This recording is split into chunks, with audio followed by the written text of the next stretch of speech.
Yo les gars et les meufs, c'est Pter et on se retrouve pour une nouvelle vidéo. Je sais les potes, ça fait très longtemps qu'on s'est pas parlé tranquillement comme ça sur YouTube. Je sais aussi que j'avais promis de sortir une vidéo mercredi prochain, mais pour faire simple, du pourquoi je l'avais pas fait, c'était tout simplement vu qu'il y avait un très grand tournoi PVP qui avait eu lieu sur Wakfu. Bah vous me connaissez les potes, je voulais participer et aller le plus loin possible dans ce tournoi. Et forcément, j'étais plutôt concentré sur ce tournoi que sur les vidéos. Et pour cela, je vous demande quand même pardon, car c'était clairement un manque de respect pour vous, car j'avais fait une promesse et que je ne l'ai pas fait. Donc, veuillez m'excuser, c'était un peu ma faute. Bref, et c'est pour cela que dans cette vidéo, on va parler d'anecdotes. Et vu que je sais que certains abonnés voulaient une vidéo anecdote sur Dofus, je me suis dit c'était l'occasion, alors c'est parti.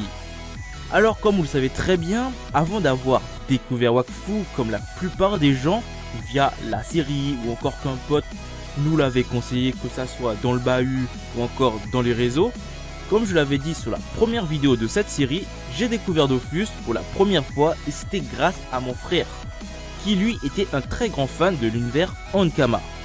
Moi étant un jeune ado qui avait 12-13 ans, c'était pas forcément ce type de jeu que je me voyais jouer. J'étais plutôt du style à jouer les consoles telles que les Monster Hunter sur PSP avec des potes ou encore les Pokémon sur 3DS pour les connaisseurs. Alors jouer un MMO tour par tour en plus, franchement les gars ça me disait rien tu vois.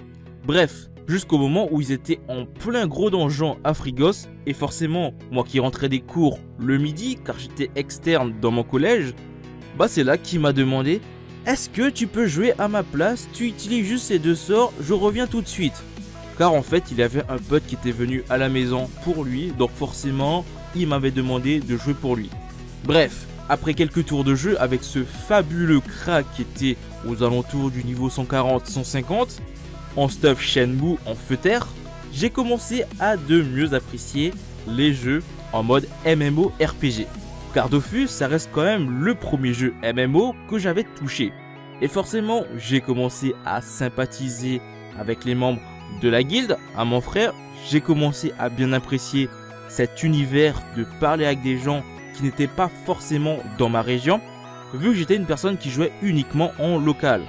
Donc pour vous dire les potes, moi tu vois, quand j'ai commencé à voir que je pouvais parler avec d'autres gens autres que chez moi, c'était vraiment un gros truc de ouf pour moi parce que c'était une expérience où je me suis dit putain, parler avec des gens qui habitent par exemple en France, qui habitent par exemple en Inde ou je sais pas quel pays tu vois, c'était vraiment un truc de ouf tu vois, pas forcément chez moi mais ailleurs tu vois. Bref, et j'ai aussi croisé une F4 level 180 où je vais pas vous mentir les potes, il y avait eu des sales bails. Mais je préfère réserver ça pour une vidéo dédiée uniquement à ça. Mais pour faire simple, avec cette F4 en particulier, il y avait eu un bail que quand même mon frère était assez choqué. Pour vous dire à quel point c'était chaud patate. Mais bref, passons. Et je savais que bon, c'était le compte à mon frère et pas forcément le mien. Donc j'ai commencé à faire quelques recherches sur Google sur les jeux MMORPG disponibles dans le monde.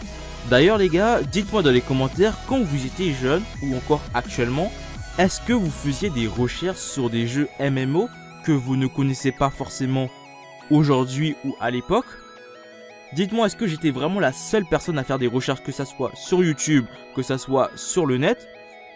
Ou est-ce qu'il y avait d'autres personnes comme moi qui faisaient les mêmes recherches? Ça m'intéresse.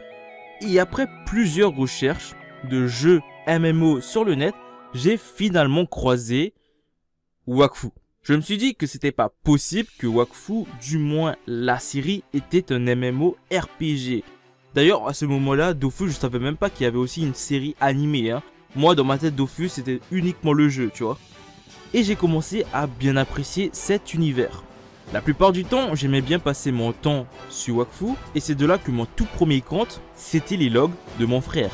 Vu que les jeux Ankama pouvaient se connecter avec le même mot de passe ainsi que le même nom de compte. Et comme à chaque vidéo ADP que je vous propose, il y a toujours cette petite morale à en tirer. Moi j'étais plutôt le genre de mec qui jugeait un livre sur sa couverture et non pas sur son contenu. C'est à dire que moi j'aimais bien juger les jeux des autres en disant c'est nul, c'est pas ouf, etc. Alors que j'étais pas forcément intéressé. Et une fois que j'ai commencé à m'y pencher, que ça soit Dofus ou Wakfu, j'ai commencé à bien apprécier l'univers, j'ai bien commencé à apprécier le tour par tour. Même si aujourd'hui le tour par tour, bon, ça devient de moins en moins populaire, on va pas se mentir. Mais à ce moment-là, c'était vraiment un truc nouveau pour moi et c'était vraiment un truc cool. Et c'est pour cela que même si Dofus ou Wakfu, ce sont des jeux critiquables, aujourd'hui, on peut pas dire que c'est de la merde sans vraiment s'y avoir intéressé un minimum. Donc voilà, j'espère que cette petite vidéo sympatoche vous aura plu. On a bientôt atteint les 4000 abonnés les potes. N'hésitez pas à vous abonner ou n'hésitez pas à conseiller ma chaîne YouTube à vos potes qui sont toujours pas abonnés sur cette petite chaîne YouTube. J'ai confiance en vous. Et moi je vous dis à une prochaine vidéo. Ciao.